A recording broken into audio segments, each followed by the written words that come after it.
If you've been mixing music for any amount of time, you probably love stereo bus compression. But if you're new to Atmos, that doesn't really exist. Until now.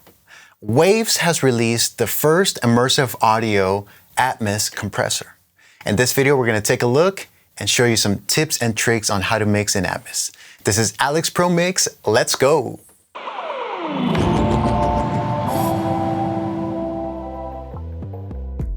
So let's take a listen to this mix with the Spherix compressor. Here we go. The sound is sinking soon. We might be dead by noon. Shut up and help me out. We're trying to figure out who's this man. So in this Pro Tools session, I have everything assigned to the 712 bed, which are these top 10 purple channels here in the renderer.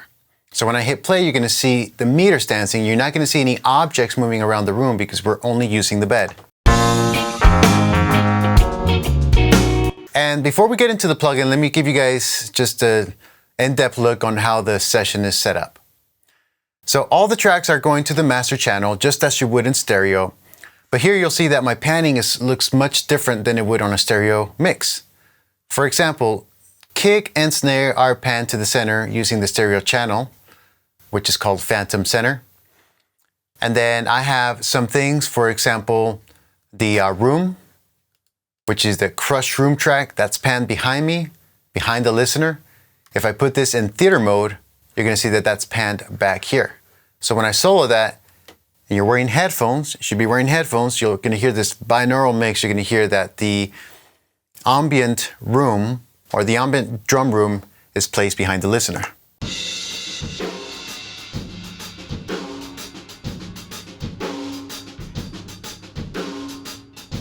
Okay, so that gives you an idea how that works.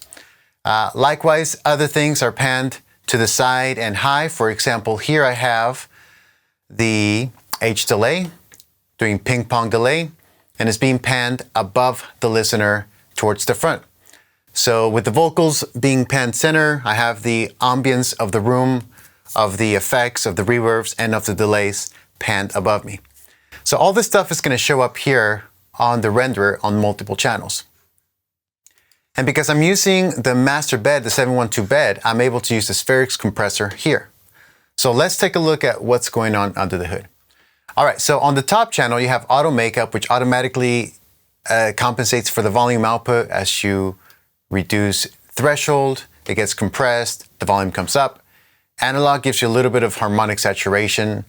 And then here's where all the magic happens in terms of figuring out what to link together. All right, and this is what makes this a really, really powerful tool in Atmos. So if I go to off, that means that all the channels are independent from each other, left and right, center, LFE, and so forth. If I go to channels, I can see what channels are linked. So left and right are linked, they have the same color. Surround channels are linked, they have the same color. If I choose LRC, LFE, that means that all these front channels are going to be linked. So when I go to controls, I adjust a threshold, it's going to adjust a threshold for these 4 channels. If I adjust the threshold here, it's going to adjust the threshold for these surround channels and then the top channels. So let's see what that sounds like real quick.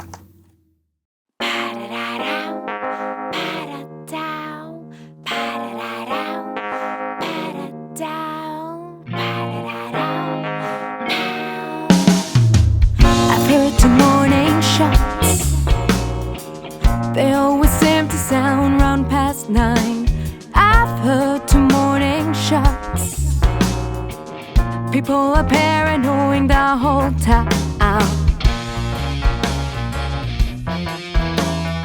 All right, so as you can see, when I adjust this, it links all the channels here that are linked together, L, R, C, and LFE.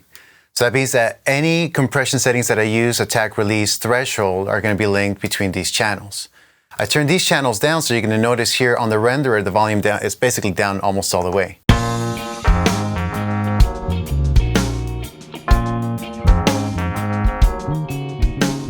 That's one way that you can work with the plugin. The way that I like to work with the plugin is by linking all the channels and having them basically sidechain to each other. So here I'm going to just reset this and adjust this. All right, the compressor options, compression options, you have attack and release as you would with any compressor. You also have ARC, which is automatic release control.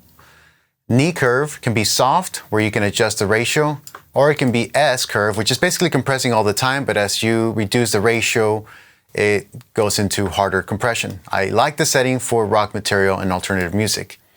Sidechain, I'm going to use an internal sidechain of 76 Hertz, so that basically means I'm not going to get pumping effects from anything that's going on in the low end. That's not going to trigger all the other channels. Again, typical controls in a compressor. But this is where the magic happens in the weight. If I have the weight set to individual, that means that each one of these channels are independent from each other, which basically means if there's an explosion over here, these channels on the right and above me are not going to be affected.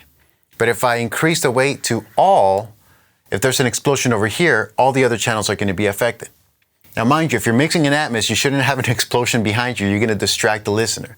But that's just to kind of give you guys an example. So what I'm going to do is this. I'm going to play the music. I'm going to adjust the threshold. You're going to see gain reduction take place. And I'm going to adjust between individual and all. So you can kind of hear the difference between it all being glued together and it not being glued together. Here we go.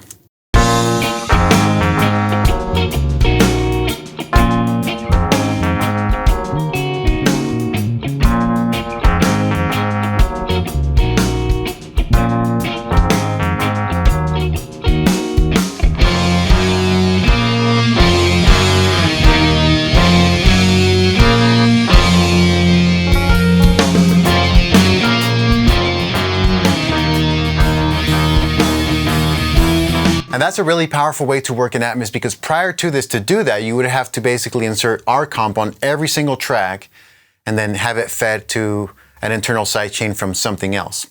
Now, what I would like Waves to do as the next step for this is to be able to use this in objects, to have a mono and a stereo instance of Spherix on independent tracks that are linked to this bed. Because what happens is that if I take any one of these channels and I put them on an object and I move that object behind me, it's not listening or it's not being compressed by the same information that's feeding into these 712 channels. So that would be something that I would love to see in the future. So with the Spherix limiter, it has got the same controls and you can link channels, but again, it's not so much a creative tool as compression is, because this is more of a utility. The target loudness with Dolby Atmos mixes, with immersive audio mixes that are submitted for DSPs, is going to be -18 dB, and the true peak should not exceed -1. So using this limiter and setting the ceiling appropriately for the mix will get you in that ballpark without having to do a lot of automation or VCA groupings in the Pro Tools session. So again, just in recap, Spherix Compressor and Limiter are really the first Dolby Atmos tools for gluing your mixes, for applying global compression. But now that we're in the world of dynamic range and we don't have to squash our mixes to death, you can definitely use this to glue your mixes without going overboard. Again, this is not a loudness war as we experience in stereo. So I hope you guys enjoyed this video. Be sure to check this out. I'll leave a link on my video description below to check out this plugin. Also, I am an affiliate partner with Waves, disclaimer. And I do have a coupon code that you guys can use to support my channel. You know, anytime we shoot a video, there are a number of things that go into play, from setting the time aside, booking the studio, getting the cameras ready, booking a video editor, and all these things that cost to get this operation going so you guys can have free videos. Support the channel by using the affiliate links below. I would really appreciate that. Also, let me know on your chat where you guys are streaming from, if you guys are already in immersive audio or not. If you're looking to get into immersive audio, check out alexpromix.com/learn for really cool videos, courses, and articles. Thank you guys again so much for watching. My name is Alex with Alex Pro Mix. If this is your first time watching, I invite you to subscribe, like, and share, and I'll see you again real soon. Peace.